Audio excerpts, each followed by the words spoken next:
ছোট কাকি কেমন আছে গো? ভালো আছে রে আলম ভাই, বদ্দির খুব ভালো আছে। বদ্দির চোখে ব্যান্ডেজ বেঁধে দিয়েছে। 3 দিন বাদেই ব্যান্ডেজ খুলে দেবে। হ্যাঁ, তারপরে বদ্দির চোখে দেখতে পারবে। বলো মাম্মাম, কবে সে 3 দিনটা কাটবে? বলো না, কবে সে 3 দিনটা কাটবে? বদ্দির তো কত বই, বদ্দির ওই বইগুলো কবে পড়বে গো মাম্মাম? বদ্দি তো বলেছিল আমাকেও পড়াবে। কবে 3 দিন কাটবে বলো না গো মাম্মাম? আমি একটা মজার খেলা খেলি, দাঁড়।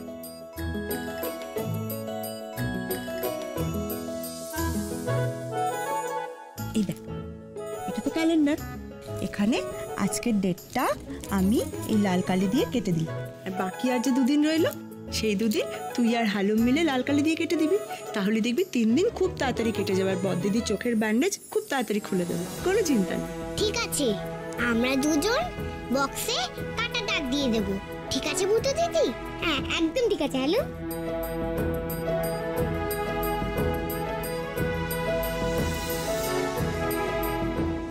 আলম পেনটা।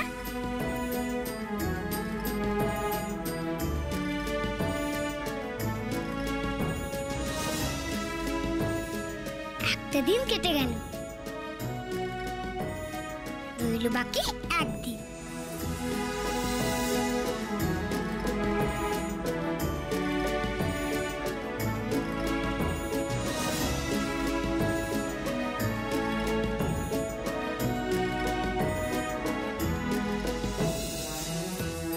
আরে কি হলো?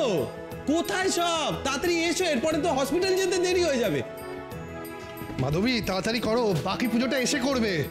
আরে মৌলির নামে পুজোটা দিলাম, সবার মাথায় একটু পুজোর ফুলটা ছোঁয়াবো না? কি যে বলো না, আমার খুব টেনশন হচ্ছে। দিদি ভাই, এত টেনশনের কি আছে? মৌলির অপারেশনটা যখন সাকসেসফুল হয়েছে, তাহলে ও ডেফিনেটলি চোখে দেখতে পাবে।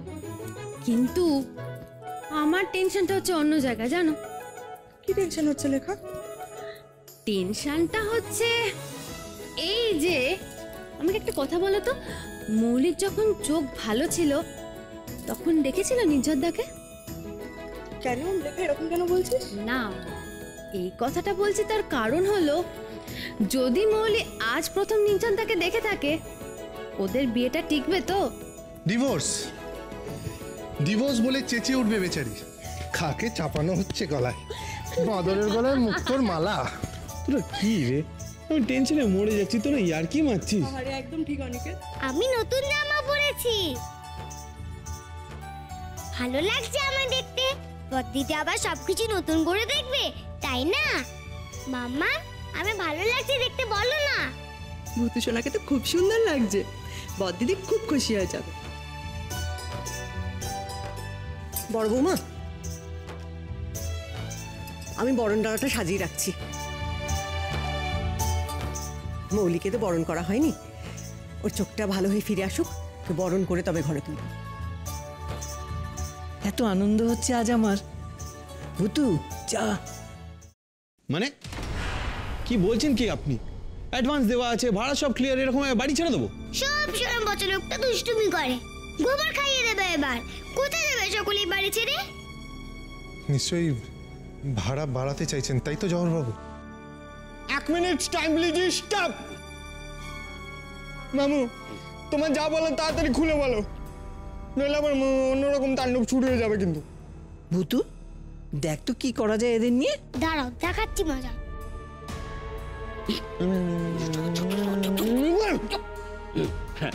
না মানে বলছিলাম কি, হচ্ছে কি ব্যাপারটা না একটু ওপর মহলের ব্যাপার আর কি।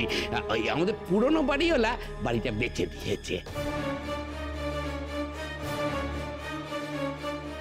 তা নতুন যে বাড়িওয়ালা এসছে সে তার ভাড়া দেবে না বলছে, মানে কোনো ভাড়াটাকে ভাড়া দেবে না, তাই বাড়িটা আপনাদের ছেড়ে দিতে হবে আর কি।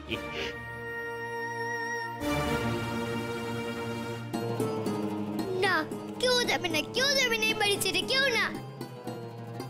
এসব কি বলছেন জওহর বাবু? হ্যাঁ আমি বলছি আর কি, মনে কষ্টে বলছি, অ্যাডভান্সের টাকাটা ফিরিয়ে দেবো। হ্যাঁ, শুকলে চলে যাবে, আমি তবে কি করব?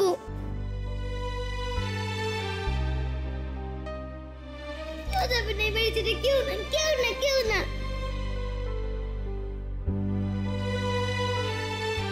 বদ্দি তুমি যেও না, সকলে চলে যাবে, আমার কি হবে তবে?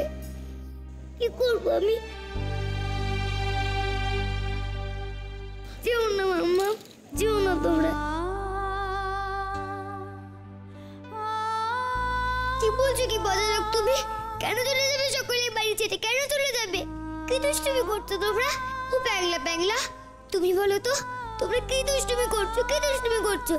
দেখো আমি কিন্তু ভূত রেখে গেলে ঘ্যাক করে কামড়ে দেবো।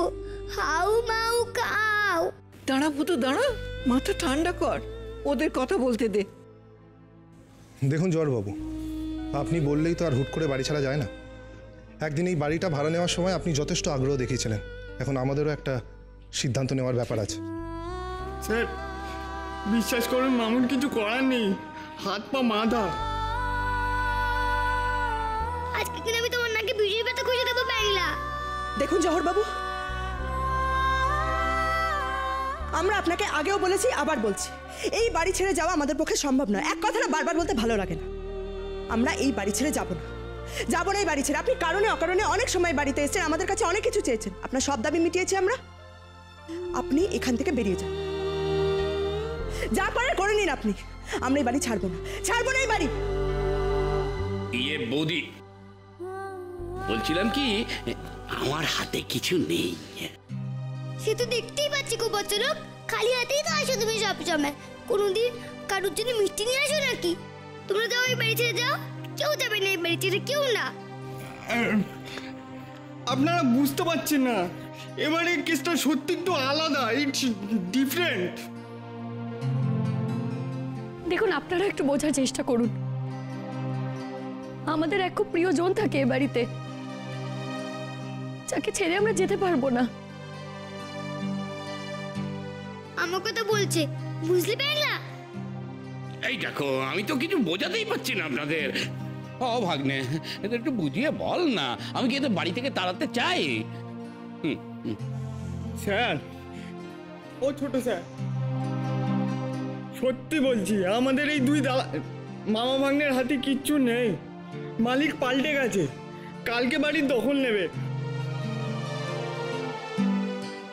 আপনাদের যা করার কালকের মধ্যেই করে ফেলতে হবে। এই ইয়ার কি হচ্ছে নাকি? কালকের ভেতরে বাড়ি ছাড়তে হবে? দাদা কি বলছে?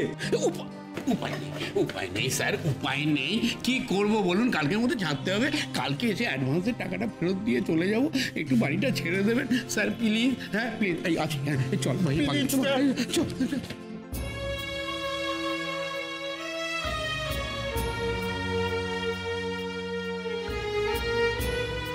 দাদা দাদা আমাদেরকে লিগ্যাল হেল্প নিতে হবে, আর কোনো রাস্তা নেই।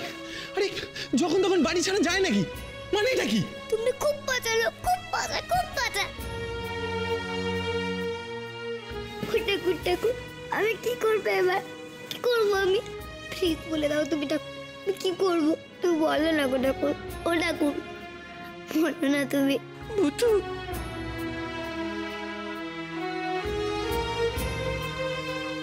থামা থামা, তুমি আমরা ছেড়ে চলে যাবে না তো? তুমি যাবে না তো? ওরে ভূতু, আমি ওদের পরিবারের মাথা, ছাতা হয়ে ওদের উপর আমাকে থাকতেই হবে।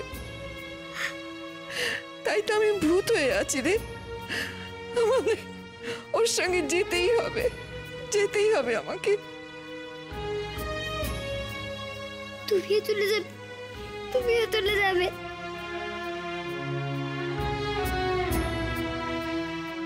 আমি এখন কি করবো তুমি সেটা জানো ঠাম্মা? জানবো না? আমি তোর ঠাকুর বন্ধু না? তুই মামামের সাথে যাবি। এইটা হবে না ঠাম্মা, আমার মা বাবু তো আসবে আমায় খুঁজতে। ভূতুকে পাওয়া যাচ্ছে না। ভূতু কোথায় গেল? বুঝতে পারছি না তো। যাবে না নাকি ও? কি ভূত যাবে না আমাদের সাথে? কিন্তু ভূত তো যাওয়ার কথা।